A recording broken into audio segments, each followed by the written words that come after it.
Kolhapur church council प्रस्तुत आत्मजागर या कार्यक्रमामध्ये मी आपलं स्वागत करतो.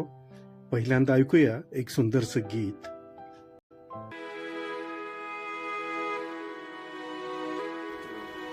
मंगला हे प्रेमला स्तवने अर्पितो तुला. मंगला हे प्रेमला स्तवने अर्पितो तुला. तव पदी दे आसरा आम्हाला विशंभरा. जाताना घरी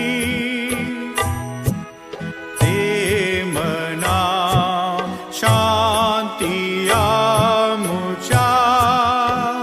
दया धना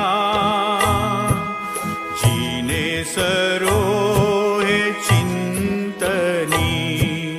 देह जिजो या सेवनी अर्पितो तुला. दयानिधे स्तोत्रे गायने आनंदे.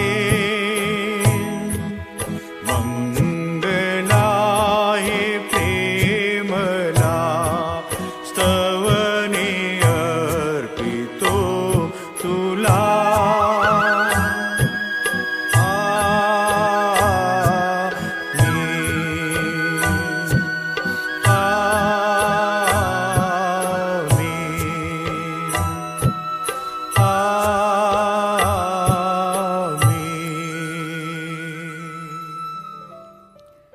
कोल्हापूर चर्च काउन्सिल प्रस्तुत आत्मजागर या दैनंदिन अभिवृद्धीमध्ये मी रेव्हरंड अमोल भानुदास कदम आपणा सर्वांचं स्वागत करतो.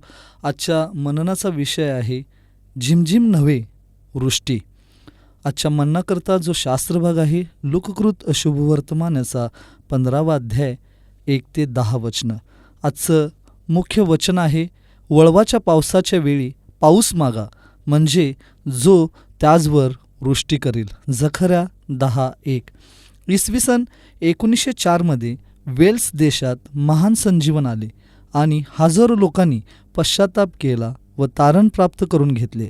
हे संजीवन कोणाच्यामुळे आले? इवान रॉबर्ट्स नावाच्या एका महान संताने ख्रिस्ताच्या प्रेमाने उत्तेजित होऊन आपल्या सहकार्याकरता 13 वर्ष अश्रुपूर्ण नेत्रांनी प्रार्थना केल्या. जेव्हा त्याने ख्रिस्ताच्या प्रीतीची सुवार्ता गाजवण्यास सुरुवात केली त्यावेळी पवित्र आत्म्याने फार मोठे संजीवन आणले. सुवार्ता प्रचाराच्या कार्यात हंगामाची कापणी करणे हे सर्वात उत्साहवर्धक कार्य आहे. आत्म्याचा वर्षाव शेवटच्या काळात अधिक वेगाने होईल परमेश्वर म्हणतो. शेवटल्या दिवसात असे होईल की मी मनुष्यमात्रावर आपल्या आत्म्याचा वर्षाव करीन आणि असे होईल की जो कोणी परमेश्वराच्या नावाने त्याचा धावा करील तो तरेल. प्रेषित 2:16-17-21.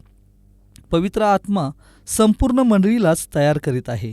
केवळ पूर्ण वेळ सेवकांनीच नाही तर पुत्र, कन्या, तरुण, वृद्ध, दासी, दास यासाठी की त्यांनी हंगामाचे पीक गोळा करावे.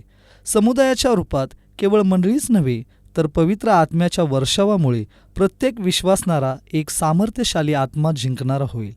बर्नबाबद्दल सांगितले आहे की तो एक चांगला मनुष्य होता आणि पवित्र आत्म्याने भरलेला होता आणि त्याच्यामुळे प्रभूला पुष्कळ जण मिळालेत. प्रेषितांची कृत्य याचा 11वा अध्याय 24वे वचन. मिशन क्षेत्रात पवित्र आत्म्याचा वर्षाव लोकांवर झाल्याचे पुष्कळदा प्रत्ययास येते आणि ज्यांनी प्रथमच सुवार्ता ऐकली अशांनाही तो अनुभव आला आहे. कर्नेलेच्या घरातील घटना ह्या श्रेष्ठ कार्याचे उदाहरण आहे. प्रेषितांची कृत्य 10वा अध्याय 44 ते 48 वचन. पवित्र आत्माच जो कोणत्याही संस्कृतीतील आणि कोणत्याही दशेतील लोकांना प्रभूच्या देहात मंडळीत घेण्यास प्रोत्साहित करतो. 1 कोरिंथ 12वा अध्याय 13वे वचन. जर पीक कमी आहे किंवा त्याला येण्यास उशीर आहे तर आम्ही या निष्कर्षाप्रत येऊ शकत नाही की पवित्र आत्मा कार्यरत नाही. सर्वच जमीन सारखी नसते आम्ही बीज टाकण्यात आणि त्याला पाणी घालण्यास विश्वासू राहिले पाहिजे, परंतु फळ मिळण्याबाबत परमेश्वराच्या हाती सोपवले पाहिजे.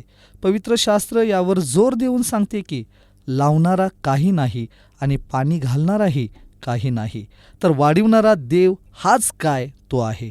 1 कोरिंथ 3 अध्याय 7 वचन. सगळे काही केल्यावर तुम्ही परमेश्वराचीच वाट पाहावी. जोपर्यंत आमच्या भूमीवर पर्जन्याचा वर्षाव होत नाही, होशे 10:12, तो आम्हाला निराश करणार नाही. तो पहिली व शेवटली पर्जन्यवृष्टी दोन्हीही पाडतो. योएल 2 अध्याय 23 वचन. आमचे श्रम व्यर्थ जाणार नाहीत. 1 कोरिंथ 15 अध्याय 58 वचन. आपण न खचलो तर यथाकाळी आपल्या पदरी पीक पडेल. गलती 6:9. प्रार्थना करूया. स्वर्गीय जीवन महान प्रभू परमेश्वर, आम्हाला तुझ्याकडं मागण्यासाठी तो आम्हाला सहाय्य कर. आम्ही संजीवनासाठी आम्ही प्रार्थना करावी यासाठी आम्हाला सहाय्य कर परमेश्वरा. आम्ही प्रभू परमेश्वरा तुझं वचन पेरावं त्यासाठी आम्हाला तू सहाय्य कर. त्यासाठी तुझी कृपा तुझी दया तो आम्हाला देऊ कर आणि तुझ्या कृपेच्या वृष्टीनं प्रभू परमेश्वरा ते फळ पीक तो आम्हाला देऊ कर. प्रभू येशू ख्रिस्ताच्या नावात ही प्रार्थना आम्ही तुला सादर केली म्हणून ऐक पित्या. आमेन.